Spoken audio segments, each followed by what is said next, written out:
Brigadier Rashid साहब, thank you so much for your time. Pakistan का मौक़िफ़ और पाकिस्तान के मौक़िफ़ की तायीद होना, अमरीकी महकमा ख़ारजा ने BLA को, मजीद ब्रिगेड को आलमी दहशतगर्द तंजीम डिक्लेयर कर दिया। यकीनी तौर पर इस खित्ते का जो बदलता हुआ मंजरनामा है ये उसकी तर्जुमानी करता है, भारत को पैगाम देता है कि फितना हिंदुस्तान के ज़रिए जो वो प्रॉक्सीज़ यहाँ पर चला रहा है उनका सिलसिला बंद हो जाना चाहिए, क्योंकि अमेरिकन इंटरेस्ट जो है वो शिफ्ट हो चुका है इस खित्ते में। देखिए, इसके तीन पहलू हैं।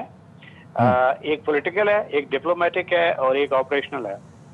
पॉलिटिकली आप जब एक अमेरिका जैसी ग्लोबल पावर किसी को दहशतगर्द तंजीम करार देती है तो उसके वो मुनत्तिज होता है डायरेक्ट सपोर्ट इंटरनेशनल जो दीगर ममालिक हैं जो अमेरिका की तरफ देखते हैं, यूनाइटेड नेशन सिक्योरिटी काउंसिल, उसकी काउंटर टेररिज्म कमेटीज और दीगर जो फोरास हैं, उसमें वो जो रिस्पांस होता है वो मुवाफिक हो जाएगा और ये पाकिस्तान के लिए पॉलिटिकली सूदमंद होगा। डिप्लोमेटिकली आप भारत को आप आइसोलेट कर सकते हैं। अभी पहले भी आप पाकिस्तान ने टेंजिबल एविडेंस कई फोरम्स पे दिए, मगर चूंकि इसको दहशतगर्द तंजीम अमेरिका ने नहीं माना हुआ था, तो अब जब उसको लीगली उन्होंने डिक्लेयर कर दिया है तो कोई भी एविडेंस जो आप देंगे तो भारत पे वो उसका डायरेक्ट इम्पैक्ट होगा और अरसा हयात भारत पे तंग होगा अगर हम इसको पैकेज करके उस प्रूफ को उन रेलेवेंट फोरम्स पे ले जाएं। काउंटर टेररिज्म कमेटीज होती हैं यूनाइटेड नेशन सिक्योरिटी काउंसिल की, UN जनरल असेंबली की 6th कमेटी, 2nd कमेटी, वो उनमें ये हम इसको ले जा सकते हैं इन मामलात को आप विद एविडेंस। और तीसरा ऑपरेशनल का मतलब ये है कि अमेरिका जैसे उनकी डोमेस्टिक पॉलिटिक्स भी है कि वो उनकी एडमिनिस्ट्रेशन को सपोर्ट मिलती है। जब एक फॉरेन टेररिस्ट ऑर्गेनाइजेशन डिक्लेयर हो तो उससे जो नबर्द आज़मा हो उसकी मदद, माली इमदाद करने के लिए कांग्रेस जो अप्रूव करती है तो वो आसान हो जाता है, मुवाफिक हो जाता है पाकिस्तान के लिए माहौल। तो अब जो काउंटर टेररिज्म ऑपरेशनल सपोर्ट की मद में इसमें इंटेलिजेंस शेयरिंग शामिल है, जिसमें प्लानिंग सपोर्ट है और मटेरियल इमदाद है, तो वहाँ पाकिस्तान को फायदा होगा। तो ये 3 मेजर प्लान्स हैं जिसमें टेंजिबल और कॉन्क्रीट बेनिफिट होगा पाकिस्तान को।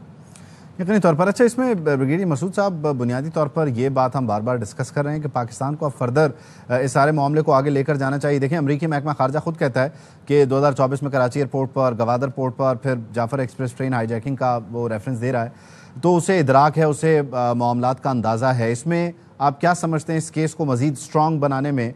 और फिर जो मैंने शाहिद रैन साहब से पूछा कि कुछ तंजीमें जो इंसानी हुकूक के नाम पर यूरोप से ऑपरेट करती हैं, जो बेसिकली फंडिंग और फाइनेंसिंग के मामलात को देख रही होती हैं इन दहशतगर्द तंजीमों के, उनके हवाले से हमें ख़ास तौर पर अब क्या लाहे अमल अपनाना चाहिए ताकि ये पूरा नेक्सस जो है वो टूट जाए? ब्रिगेडियर मसूद साहब।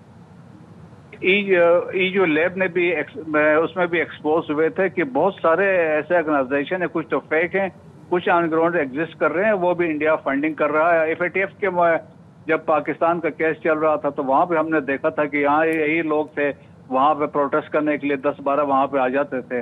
लेकिन पाकिस्तान के अंदर देखे बलोच यकजहती कमेटी जो है, आप समझ लें कि पॉलिटिकल फ्रंट है इस दहशतगर्द तंजीम BLA का। जिस तरह हम कहते हैं कि RSS के लिए BJP as a political front है, इसी तरह बलोच यकजहती कमेटी ने हमने देखा जिस तरीके से जो डेड बॉडीज उन्होंने वहां से सिविल हॉस्पिटल से छीनी और उसके बाद जो प्रोटेस्ट किया, वहां पे जाके रोड ब्लॉक किया, 3 बंदों की वहां पर डेथ हुई।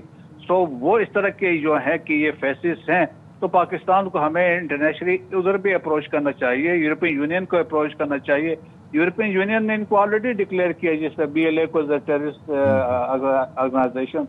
तो वी हैव अभी स्ट्रॉन्ग केस, यूनाइटेड स्टेट ने डिक्लेयर अभी इनको as a foreign terrorist organisation declare कर दिया, तो हम ये केस लेके उनको पे जा सकते हैं। तो वहां पे भी इन पे पाबंदी लग सकती है क्योंकि mostly they are operating from European Union के एरिया कंट्रीज से ऑपरेट कर रहे हैं। तो पाकिस्तान के पास एक केस बनता है और पाकिस्तान इसको फर्दर अभी इंटरनेशनल फोरम्स पे, यूनाइटेड नेशन सिक्योरिटी काउंसिल के डिस्कशंस में, UN जनरल असेंबली में, एल्सवेयर पाकिस्तान इसको रेस कर सकता है। पाकिस्तान के पास एक अच्छा मौका है। अच्छा, ब्रिगेडियर राशिद वली जंजुआ साहब, बुनियादी तौर पर भारत जो है वो सिर्फ और सिर्फ पाकिस्तान में नहीं, बलूचिस्तान में नहीं, बल्कि कनाडा, अमेरिका यहाँ भी ऑपरेट कर रहा है। फिर अभी यूक्रेन और रूस की जंग में जो रूस जो इक्विपमेंट यूज़ कर रहा है उसमें भारत की जो मदद और सपोर्ट हासिल है उसे وہ ایک ڈیفینیٹلی ایک بہت بڑا معاملہ ہے. پھر کشمیر ایک اوپن فرنٹ موجود ہے. آپ کیا سمجھتے ہیں کہ اس کیس کو کس طرح سے بلڈ اپ کیا جائے, اس فائل کو کس طرح سے تیار کیا جائے کہ یہ سارے ڈاٹس جب کنیکٹ کیے جائیں تو بھارت نظر آئے اور بھارت سے متعلق کوئی واضح فیصلہ ہمیں دنیا کا, خاص طور پر UN کا مل جائے کہ ہاں جی یہ اس کے معاملات ہیں اور یہ پورے کا پورا مکمل طور پر ریاستی سطح پر ملوث ہے دہشت گردی میں. راشد علی جندوا صاحب. ہوتا ہے جی, یہ کاؤنٹر ٹیررزم کمیٹیز ہوتی ہیں UN سیکورٹی کاؤنسل کی, یہ اس میں یہ ود ایویڈنس آپ لے جائیں, اس کی جو ٹیررسٹ فائنینسنگ ہے اس کا جو ڈائریکٹ سپورٹ ہے, ایویڈنس ان کے سامنے لے کے جائیں تو وہ اٹریکٹ ہوں گی. اس پہ یہ کہ سینکشنز اٹریکٹ ہوتی ہیں کیونکہ UN سیکورٹی کاؤنسل کی ریزولوشنز ہیں کہ ہر ملک جو ہے وہ اس کا یہ فرض ہوتا ہے کہ وہ اپنی سرزمین کو ان دہشت گردوں کو پناہ دینے سے پاک رکھے, ان کی جو سپورٹ ہے اس سے گریز کرے, فائنینشیل جو ان کے ساتھ ٹرانزیکشنز ہیں اس کا نیٹ ورک ہے اس کو توڑے.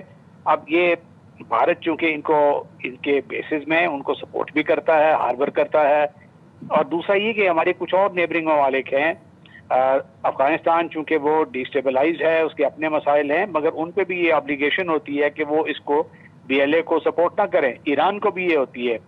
اب یہ ڈائریکٹ یہ ان کی آبلیگیشن بن گئی ہے, لیگل آبلیگیشن, کہ اس کو گریز کریں ان کی سپورٹ سے, اور اگر وہ کریں گے تو پھر ان پہ یہ اٹریکٹ ہوں گی ساری سینکشنز. اور انڈیا کو تو ہم نے